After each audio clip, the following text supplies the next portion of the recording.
Hello, good morning. May peace be upon you. This is Professor Shukr again, and today I'm going to talk about a very important topic, and which is andragogy and pedagogy. Now, mind you, these words they can be spoken differently. Both this can be called as a pedagogy or it can be pedagogy. Pedagogy, both are correct pronunciation of these words. What we're going to talk about is what are the techniques used in teaching? The techniques used in teaching, practices in teaching. So there are certain techniques which are used in teaching. There are certain practices which are used in teaching. What is the term for that? What is the term used for techniques and practices used in teaching? Then what is the term used if we have to say science and art of teaching? Then if techniques used in teaching and practices used in teaching and art and science of teaching, the terms which are used are pedagogy and andragogy. Are they same or are they different? For example, do we say the art and science of teaching and learning is pedagogy? So it refers to simply learning and teaching or techniques and practices used in teaching. Then what is the difference between these two? And then very important questions. Are these techniques and practices same in children and same in adult? And our experience is they are not same, aren't they? Because when we are teaching children, the practices are different, the techniques being used are different. And when we talk about adults, that is different. Then the question comes, what is the definition of adult? What is the definition of children? We're going to solve these issues during this discussion.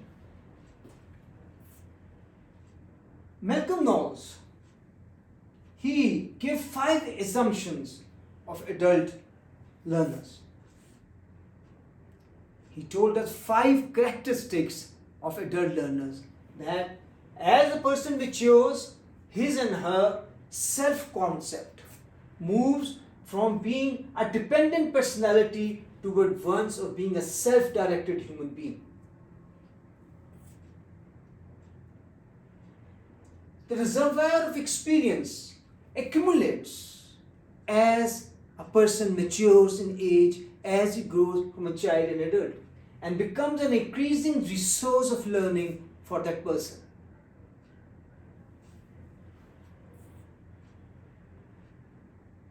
Readiness to learn.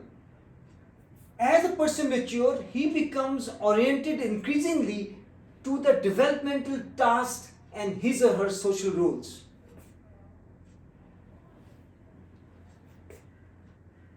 Time perspective changes from one of postponed application of knowledge to immediacy of application. As a result, his/her orientation towards learning shifts from one of subject-centeredness to one of problem-centeredness.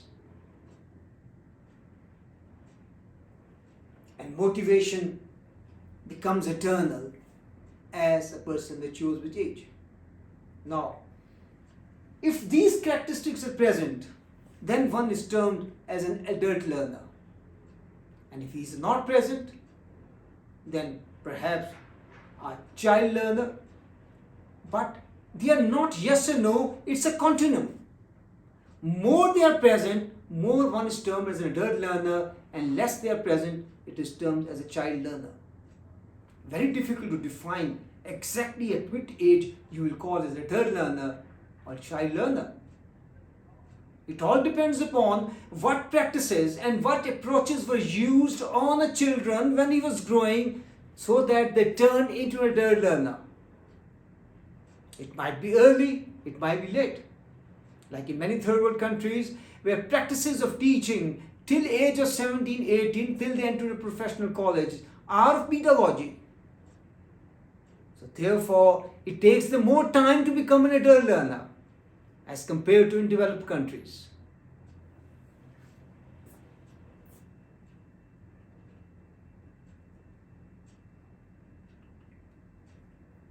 Now, what is the difference between pedagogy and andragogy? All we know that art and science of teaching is pedagogy, is also called as andragogy, and if you have to select one word, then the commonly now used word is pedagogy.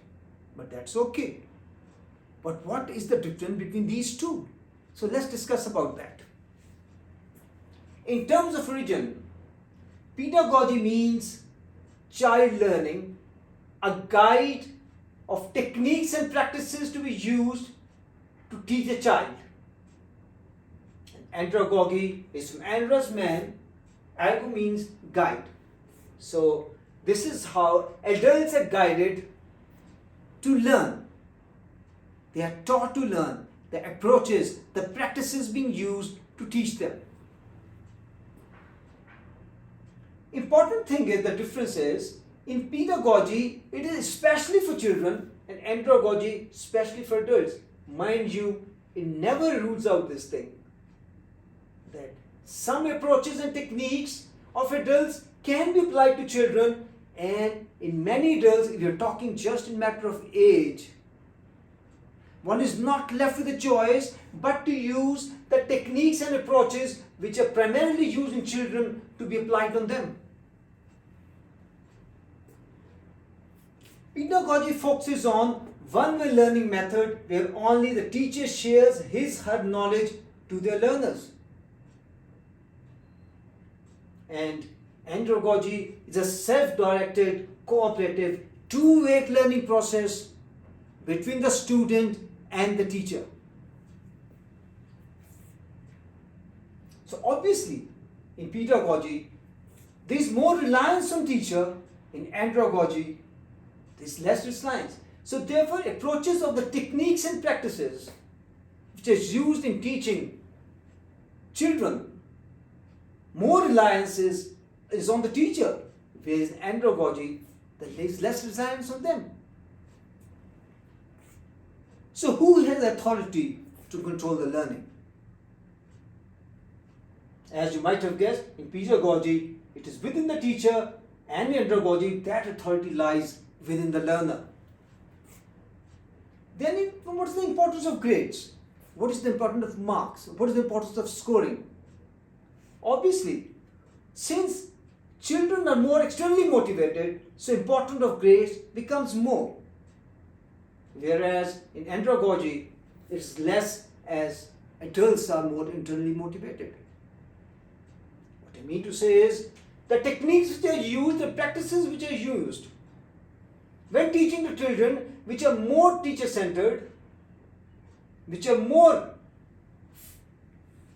based on behaviorism and cognitivism and these learning theories, whereas andragogy we're talking about in terms of constructivism and social constructivism.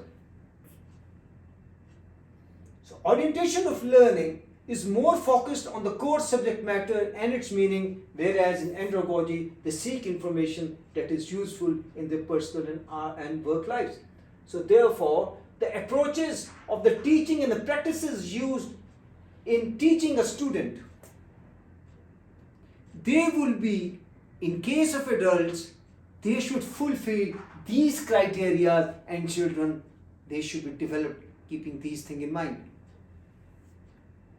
Now, as we know that changes occur, as when matures individual become adults, he becomes more self-directed. There is an extreme reserve of knowledge into him which is uses as learning. He is internally motivated, he is self-directed, and he knows what he needs, he knows what he has to study, and he does that accordingly. So therefore, adults, they are practical and result oriented. They don't like theory without application. So therefore, this teaching, whenever you're teaching theory, then it should have a relevance, and they should be told and taught the practical application of theory, and they should be involved in that. They are less open-minded, more resistant to change. Maturity and profound life experiences usually lead to rigidity. At a flip of coin, have you ever realized it becomes sometimes very difficult to teach something new to someone of mature age as compared to someone who is a child or age is less. Their approach to learning, and adult learners, it's a deep approach to learning. So therefore, they invest more time in learning to acquire more integrative and pragmatic or practical knowledge. I hope this brief video lesson helps you in understanding the two concepts. One is andragogy or andragogy, and second is pedagogy or pedagogy. Thank you very much. Continue smiling. Have a good day. See you soon. Khuda Hafiz. Bye bye.